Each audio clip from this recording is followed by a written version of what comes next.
আজকে বন্ধুরা আমি বাড়িতে ফেরার পর মা বলল আজকে একটু চিলি পনির করব। তো নিরামিষে চিলি পনির আজকে বাড়িতে হচ্ছে। তার কারণ হচ্ছে তোমাদের তো বলেইছি একটা ঠাকুমা হঠাৎই মারা গেছে। তার জন্য এখন আমাদের চলছে অসহ্য মানে নিরামিষ। তার জন্য বিভিন্ন দিন বিভিন্ন রকম আমরা রান্না করে খাচ্ছি। ট্রাই করছি কারণ মুখটাকে অন্যরকম মানে স্বাদ দেওয়ার। কারণ নিরামিষে তো শুধুমাত্র নিরামিষ খেতে হয়। সেই জন্য যতটা পারছি বিভিন্ন ধরনের নতুন নতুন জিনিস তৈরি করছি। আর বাড়িতে আসার পর আজকে দেখলাম মা চিলি পনির করছে, তার সাথে ফ্রাইড রাইস। পুরো জমে যাবে একদম।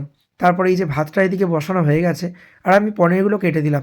যেমন মা বলল ঠিক তেমনই। তার পরপরই ভাতটা হয়ে যাওয়ার পর এই যে মা দিল গামলাটার মধ্যে একটু সবজিগুলো ঘি দিয়ে আর সমস্ত জিনিস দিয়ে মিশিয়ে দিতে।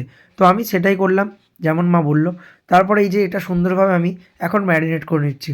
আর ম্যারিনেট করতে করতে এত সুন্দর একটা গন্ধ বেরিয়েছে না, কী বলবো, এটা বলে বোঝানো যাবে না। আর এই শীতকালে ফ্রাইড রাইসটা প্রায় আমাদের ঘন ঘনই হয়, কারণ রাইসটা খেতে হচ্ছে সকলেরই ভালো লাগে।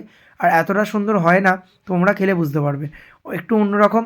ঠিক তারপরেই বন্ধুরা আমরা পনিরগুলোকে একটু ম্যারিনেট করে নিলাম। এবার পনিরগুলোকে আমরা ভেজে ফেলবো। তো তার জন্য আমি এদিকে মাখিয়ে নিয়েছি, মা ওদিকে তেলে ভাজছে সুন্দর একদম পনির পকোড়ার মতো, পুরো জোরদার। আর এগুলো আমার পনির খেতে তো আমার পুরো জোরদার লাগে। একসময় খুব বিরক্ত লাগতো, খেতে ইচ্ছা করতো না, কিন্তু এখন পনিরকে খুব ভালোবেসে ফেলেছি, কেন জানি না। তারপরে আমি আর মা রান্না করতে করতে একটু গল্প করছিলাম। আর এই যে আজকে মা করছে ফার্স্ট টাইম চিলি পনির, কেমন হবে জানি না। তার কারণ আমি মাকে বললাম আজকে করো, কারণ চিলি পনিরটা আমরা সেরকম মানে করা হয়নি, আজকে ফার্স্ট টাইমই করছি। সত্যি বলছি বন্ধুরা, কেমন হবে জানি না, বাট খাওয়ার পর তো বোঝা যাবে। আর যেহেতু ফার্স্ট টাইম একটা এক্সপেরিমেন্ট করাই যেতে পারে। তো আমি চলে এলাম রুমেতে, মা ওদিকে করছে চিলি পনিরটা। রাইসটা তো প্রায় কমপ্লিট, তোমরা জানোই।